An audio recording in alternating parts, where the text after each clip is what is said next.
आता लोणंद चाललेलं गणपती बघाय आणि आजीचं काय एक कोथिंबीरची पिंडी आण. सकाळी आमच्या नळाला काही पाणी झालं नाही म्हणून मागे येऊन बघितलं तर कुठनं तरी पाणी वाहत येत होतं. म्हटलं आमची पाईप बी फुटली असली तर अवघड झालं, पण चांगलं झालं पाईप नव्हती फुटली, फक्त निसाटलं होतं. मग काय टाकली पटकीने बसून आता फुल पाणी येणार.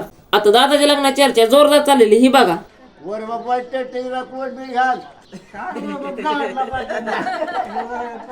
बघ मी तरी वर बाप्पाच आहे नाव तुझं लागलाय टायरी बूट बीट वगैरे घालून.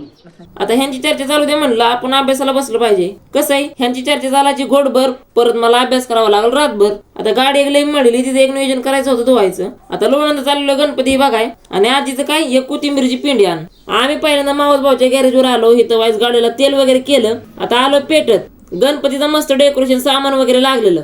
आम्हाला गणपती पण बुक करायचा होता. खरं तर मूर्त्या बघताना आम्ही रमूनच गेलो. असं वाटायचं बघतच राहावं. आता डेकोरेशन साठी काय सामान हे घ्यायचं होतं, पण लयच महाग राहू.